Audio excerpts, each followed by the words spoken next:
witness and share this wonderful gospel to the lost and dying world. And we're so thankful that you have called missionaries into the field, and we thank you for the support of the North American Mission Board and Alaska Baptist Association and the work that they're doing in the mission field. And Father, we just thank you for the missionaries and their families and ask you to continue to bless and be with them and show them results of their ministry. And Father, we're looking forward to hearing what's going on here tonight from Susan Jett, and we just look forward to the presentation she's going to give us. And Father, we just hope and pray that we can be more missionary minded, even here locally, going into our neighbors and areas around us here, that we can do more for you and visit and cause others to know Christ, which in his name we ask and pray. Amen. Amen. So at this time, I ask Susan Jett to come and just feel like she wants to. Good to have you.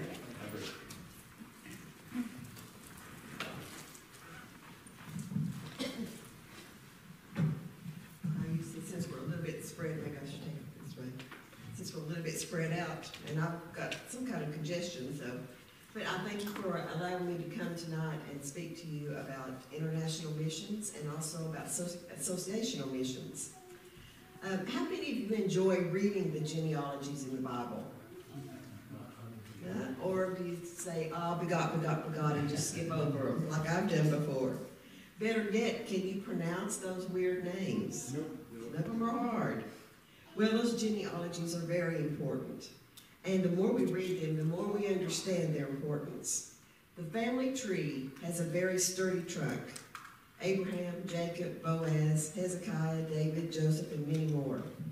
There are even some women there, which was very unusual in that time. Rahab, Bathsheba, Mary, Tamar, Ruth.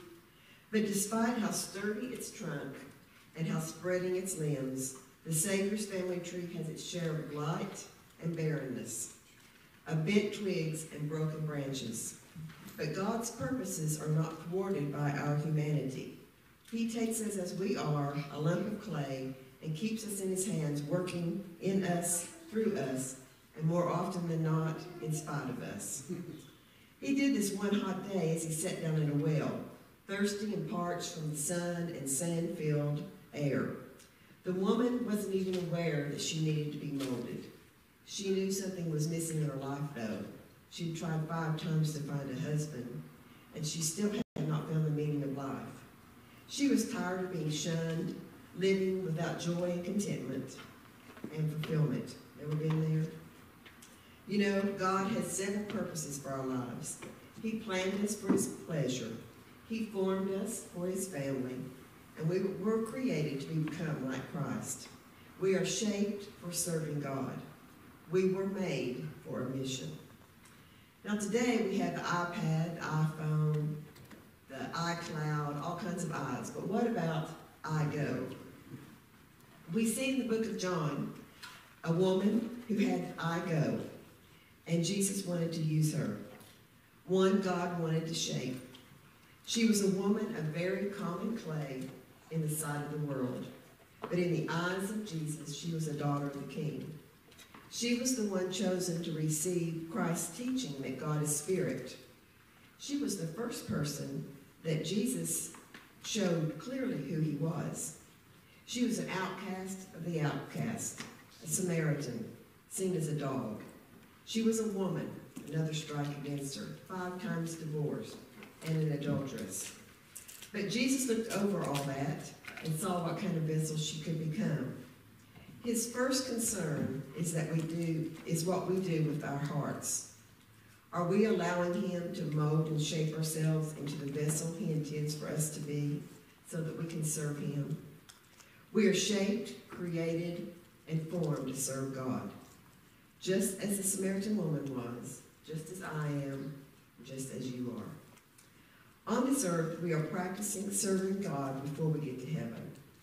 We are a lump of clay that the Holy Spirit is nicking off, chiseling away, making us look more like Jesus, so that we will be prepared to stand before God someday.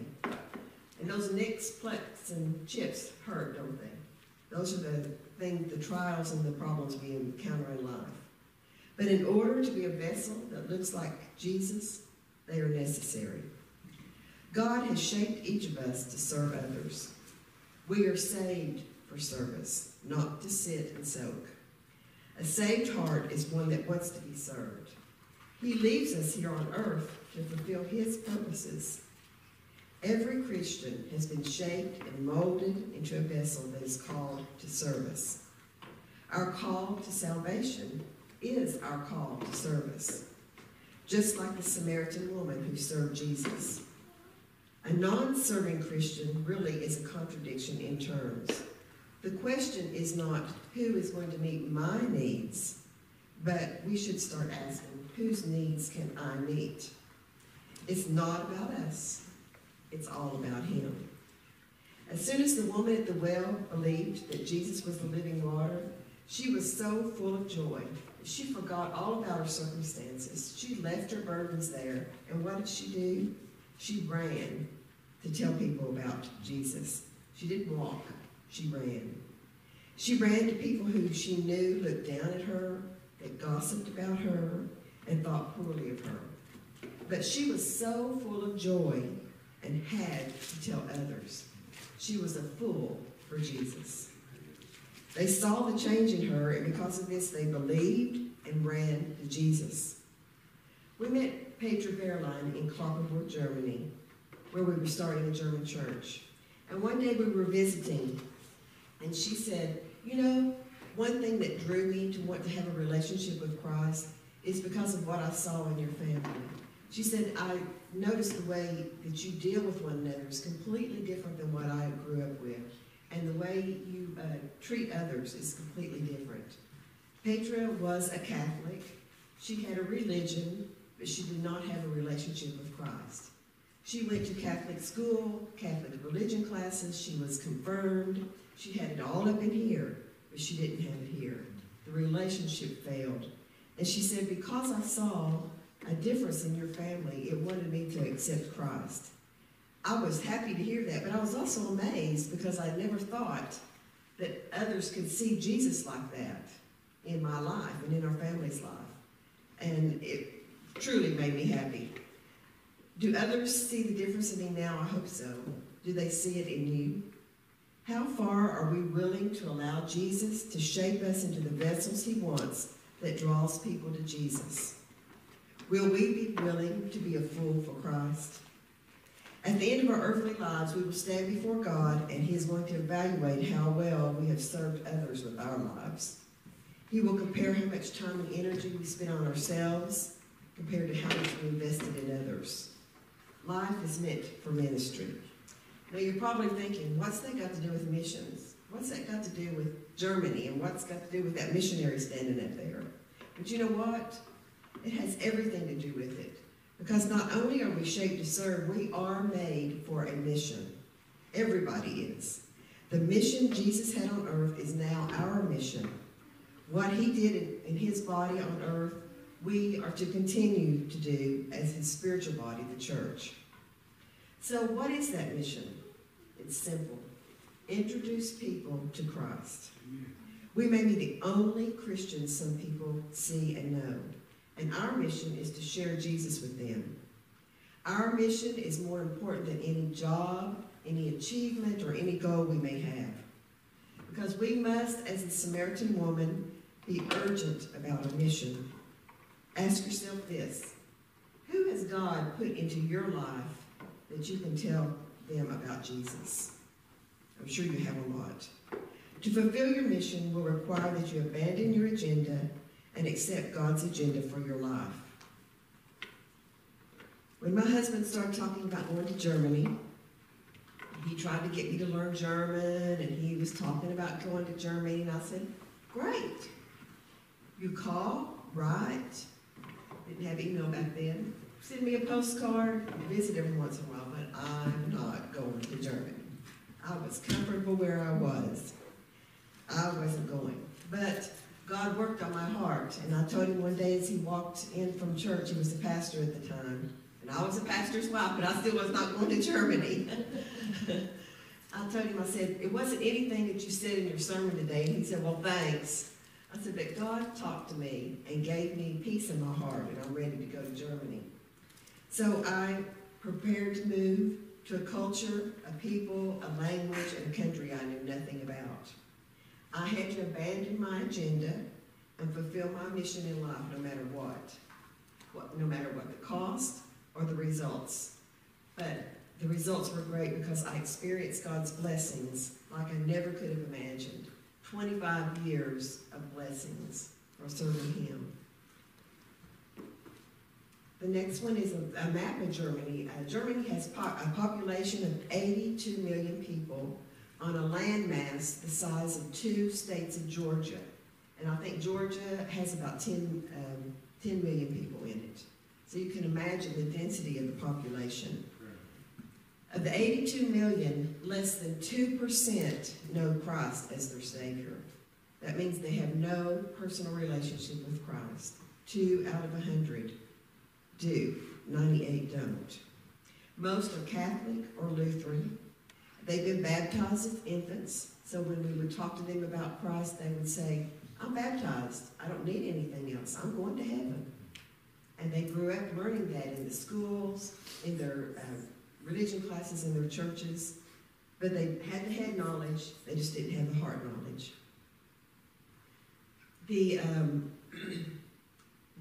When we first went to Germany, we went to an intensive language school. That was our job. That's what you as Southern Baptists paid for us to go to language school to learn German so that we could work in the German culture. And we went every day to language class. Then after 18 months, we moved to Uberlingen, and Steve became a pastor of a church with 11 people in it. And there, I taught Sunday school in my very weak German. I had just opened up the first chapter, really, in language school with the German language. And he had to read his sermons, read his prayers in German, because the grammar is very difficult, and I started teaching Sunday school. And I had to learn new German, the biblical German, all the biblical terms, and he did too. I also had to learn in German there are 4 or 5, off the top of my head, the different kinds of U's, Y-O-U. The familiar, the unfamiliar, the together. Well, in the Sunday school, I had to learn y'all. So I had to learn that form of the verb. So the language study just kept going on and on. But one day, thank God, we had a baptism, and we had it in the sea there in the lake. And Steve couldn't take his notes into the lake, so he just threw them out and he said, I'll just do it without it. He did a great job. But it was literally either sink or swim. But all through the language difficulties and the understanding of a new culture, we made it through our first term and came home for our first furlough. And while we were home, our son played Little League ball. And so when we went back in September, we moved to Kloppenborg, a new place. And spring rolled around, Matthew wanted to play catch again, and he wanted to play ball. And Steve said, well, nobody here plays baseball. But he said, come on, Dad, we'll go to the school playground, and we'll catch, and the kids will come. And they did. Before we knew it, 40 kids were on the school playground wanting to play baseball. So we had a colleague of ours to come up to do a baseball clinic, because we knew nothing about baseball. Stephen didn't grow up playing ball at all, and I ran track one time, got sick at the end of the track meet, and hung my shoes up to dry. So we knew not much about baseball either, but God did. He opened the door, and we went through it, and by the next spring, we had another workshop, and we had over 80 kids show up for that workshop, plus their parents. And the men that came from Georgia, again, the Germans, it's so dark over there spiritually, but they saw the light of 10 men from Georgia who knew Jesus. And they wanted to know what was the difference. Why were they treating their children so differently and so nice? And they were able to tell them, we were too, that it was Jesus in our lives, and explain what a relationship is like for that. By the end of the week, we had several young men come and said, we want to play ball too. So before we knew it, we had a kids team, an adult men's team, and a women's softball team. We were having 4 practices a week, games on the weekends. Steve was pastoring the church start, and we knew nothing about baseball. And they thought we were the experts. So we were at home during the week cramming and learning how to do drills and how to teach them how to play ball. But God worked in that. By the end of the time that we were in Kloppenborg, we had started a church. We had 80 members. 22 of those members were baseballers and softballers. They had gotten saved and got baptized. And one baseballer and one softballer got together, got married, and they are now serving in South Africa as missionaries. So God works when we let go of our agenda and work in His agenda. He opened a door of opportunity for us to pray with our players, to become family. A lot of them didn't have a family or not even a loving family like we had in the baseball club. So we became their spiritual family. So abandon your agenda, fulfill your mission in life no matter what the cost, and experience the blessings beyond imagination. Now we're going to jump forward real fast to 2015. We were sensing a transition in our lives. In Germany, every 5 years you have to come out of the country for a year and a day because of Social Security problems with your retirement. If we had stayed, we would have had to also pay into the German retirement system too. So we got a visa extension for a year, so we stayed 6 years. Then we applied for a second visa extension and were denied. So we knew God was going to transition us somehow. We packed up all of our belongings, put them in a shipping container so that they could be taken to the next place we would go when we came back or be shipped to the States. It just so happened that God called us to Williamsburg, Kentucky.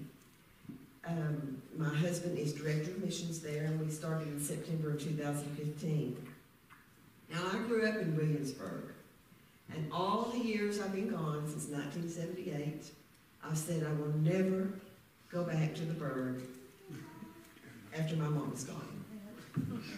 Well, now I say God rolled on the floor laughing every time I said that, because 6 months after being back in the States in 2015, He called us to this position, and we're back in Williamsburg. So I've learned, I said I'm never going to Germany, and then I said I'm never going to Whitley County, and he's proven me wrong both times. But after 25 years on the front line serving, it was hard to be in the office. I work in the office, and be a support personnel. So I asked God, I said, God, all I meet are people that are in churches, because we have 54 churches, and that's who we work for, and in the office too. But I never have an opportunity to meet non-Christians. So I prayed and asked Him to give me opportunities to witness. So being in the office, I would talk to AT&T for long periods of time because there were trouble with the telephone. I would talk to Microsoft because I had problems on my computer. And all those times that he was waiting for something to come up on the computer or whatever, I took those opportunities to tell them about Christ. So if you say, well, I don't know any non-Christians, ask God to give you opportunities to share, and He will. If you look, you can accomplish your goal of figuring out where others are in their spiritual journey, and then do whatever it takes to bring them a step closer to Christ. And you know, everyone doesn't have to go overseas to do that. You can be on mission right where you are here in Burnside. And everyone can think like a world-class, on-mission Christian. But the first step in doing that is to shift from self-centeredness thinking to other-centered thinking. As soon as the Samaritan woman accepted Christ, her thinking changed. One thing you can do is to pray. It's the most important tool. Next, the prayer slide. It's the most important tool for your mission in the world. It's the most important tool for missionaries on the field. Pray for opportunities to witness, for the courage to speak up, for boldness. Pray for those who will believe. Pray for the unbelievers, for the rapid spread of the gospel, and for more workers. Pray for missionaries and workers around the world. One thing that I do, now that I'm back in the States especially, I found this somewhere, GPS 30. It's a prayer guide for 30 days of the month. It gives you maps. Mine's torn up. gives you maps that go all the way around the world every day for the month. It gives you another section of the world. And I have 12 different, that's why all these little notes are in here, 12 different prayers so that I can go through it for the whole year, so every month I have a different prayer. And in this, it gives you prayers for the workers that work, missionaries, for the unbelievers, and for the world leaders in those countries. So you can pray literally around the world in 30 days with this. Also, if you get open windows here at your church, or the Missions Mosaic magazine from the WMU, in the middle and in the back of the mosaic are all your IMB and North American Mission Board missionaries by name on their birthdays. So you can pray for all those every year. And also, the retired ones are there, and I'm under that category now. But all those missionaries' names there, you can pray for them. There are lots of different prayer things you can ask for from the International Mission Board. This is one I use called Prayer Points. And in it, every day, there is a little paragraph that you can pray for. So every day you can pray for that in a month. If you get online on Facebook, Euro Prayer is one I use because having served in Europe, I have an interest there. You can get on Facebook and go to Euro Prayer, and they give things for you to pray for. Go to imb.org or namb.net, I think it is. They'll send you all kinds of prayer things. But that's something anybody can do in the comfort of your own home. Also, pray and give. You knew I was going to get around to that, didn't you? Lottie Moon, Annie Armstrong, Eliza Broadus, the Cooperative Program, your association. Those are all places that you can give. The Lottie Moon supports international missions. 100% of that offering goes overseas to the missionaries to help support them in housing, a car, transportation, ministry, things that they do to reach people. The Annie Armstrong is your home missions. The same thing, 100% goes to the field. Sorry. The Eliza Broadus, that sponsors Kentucky missionaries, also your association. I know we, and I'm sure your association does, also receives $500 just like that from the Kentucky Baptist, Eliza Broadus, to help support in ministry. We recently received $600 for a block party trailer for our association. So the Hastings, they're Kentucky missionaries, so they receive money for their ministry needs. So that's an important thing. Also the cooperative program. How many of you are familiar with that? Okay, that's great. The way that works in Southern Baptist life is every church decides what percentage of their tithes and offerings they want to go to the cooperative program. 50% of those offerings go to the International Mission Board, and then the other percentages go down to these other things that I've already mentioned. So, and also what's important about that is there are a lot of missionaries in the world. If you pray for any missionaries out of the mosaic or the open windows, you'll see initials, EB, PT, and you think, well, I don't know who they are, well, God does. But they have those initials there because they're high security. They can't have their name published in anything. So the cooperative program helps those black flag missionaries. They can't even show what country they're from. So that's an important thing about the cooperative program. And then, of course, your association. They have all kinds of needs that can be met through that. So pray, give, and then get your hands dirty. Go on a short-term mission trip. I never would have thought this, but in a few days, on the 15th, I'm going to Uganda. One of our pastors in our association shared at one of our meetings in January about his trip to Uganda, and he said, I'm going back, and God's told me, you're going with him. And I thought, oh my goodness, I'm going to have to eat grasshoppers, you know. I don't know why God's got me going, but he's got me going. Maybe it's just for me. I don't know, maybe I'll have opportunity to share. I hope I do. I'm even trying to learn a little bit of Swahili, just so I can say hello and my name is. But in 24 hours, we can be anywhere in the world. So think about going on a short-term mission trip. But you know, you don't have to go around the world. The Hastings just live down the road there, and they use volunteers all the time. I'm sure they'd love for you to come and help them out. So going will enlarge your heart. It will expand your vision of the world. It will stretch your faith. It will deepen your compassion. And it will fill you with a kind of joy that you've never experienced.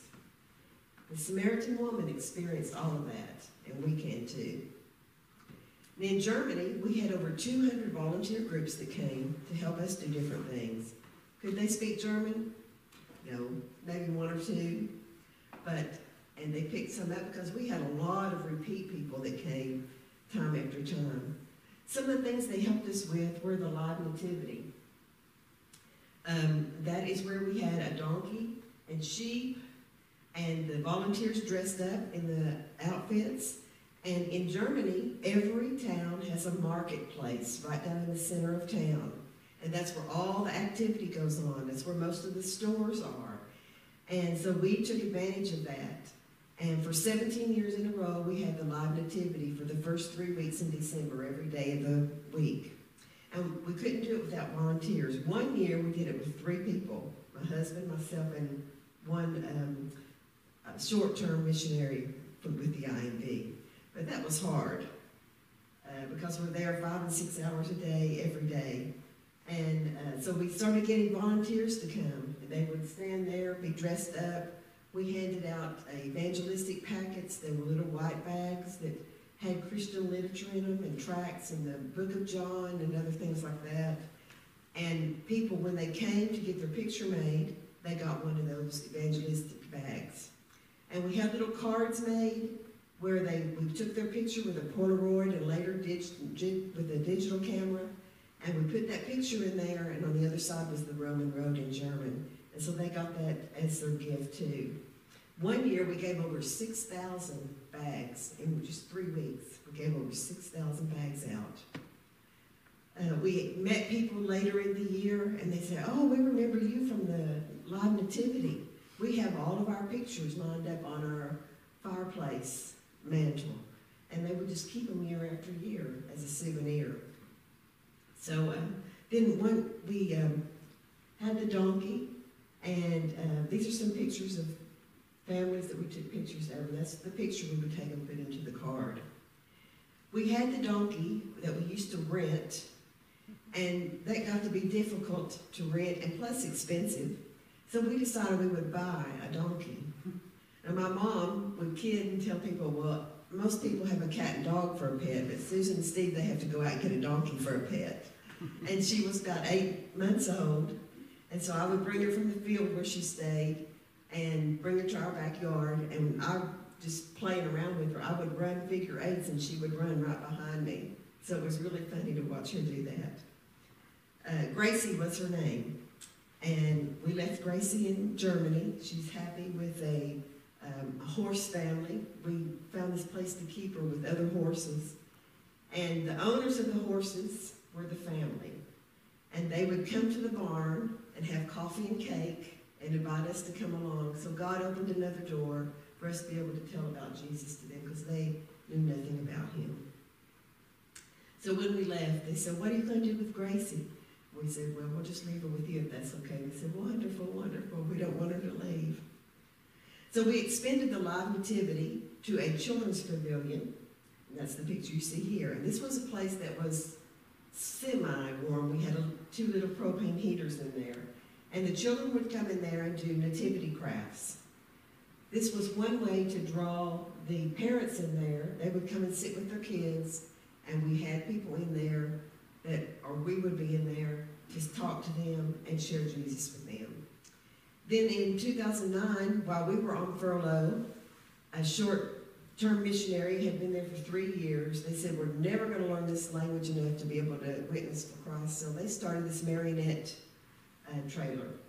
And so in 2009 they left, and I said, "Drive it up to where we're going to move to, and we'll use it." So we did.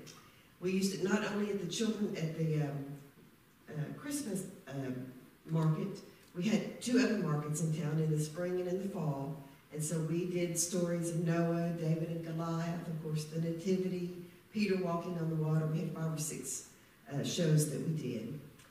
And we actually had people, one year over 2,000 people saw that show and heard the gospel presented at the end. We had a little girl that came one year every day to see the Nativity.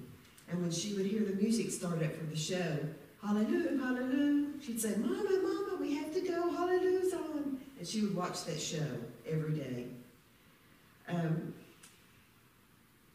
I also, as the shows would end, I would go and hand out little flyers for them. And I actually saw women with tears coming down their cheeks because they had never heard the gospel before. It was such a spiritually dark place, and they were just hungry for the gospel. But on the other hand, hungry for the gospel, but it went against their culture and against their family traditions, so it was hard for them to make that cut to say, yes, we're going to follow Jesus and not follow Catholicism. So you can give, you can go, you can pray, and you can also get going locally. Contact your association. They have plenty of ideas. You heard from a missionary this morning that I'm sure gave you lots of things that you could do. But ask yourself, how can I minister in my community? Because we are all called to be on mission for God. The Great Commission of Matthew 28 is not a suggestion. It is a command. So it's not for us to decide. God said to do it. It is yours and it's my commission, and doing our part is the secret to living a full life of significance that allows oneself to be formed, molded, and shaped into a vessel that God can use, so that one day we will hear, well done, good and faithful servant. Have any questions about anything in Germany? I'll be glad to answer them.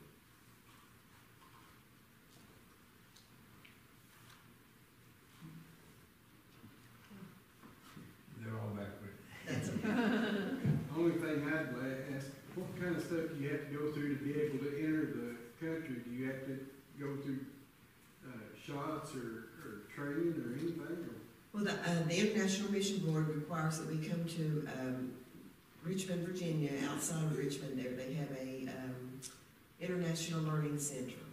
And we went up there for 7 weeks and stayed and learned all kinds of things about our country we were going to. It was missionaries that went all over the world. And you learn about being relevant in your culture, what to expect, learned backgrounds of different things about being on mission, how to church plant, just anything you could think of that would go with your country and how to be a church planter, to do what the job you're going to do, to get you ready to be in a different culture, in a different language. So we did that for 7 weeks. Our kids went to Learning Center school while they were there. And they made sure, the IMB makes sure you have all the shots, and you go through medical exams, psychological exams, just the whole thing. They just take a fine-tooth comb and rake it through you to get you ready to go.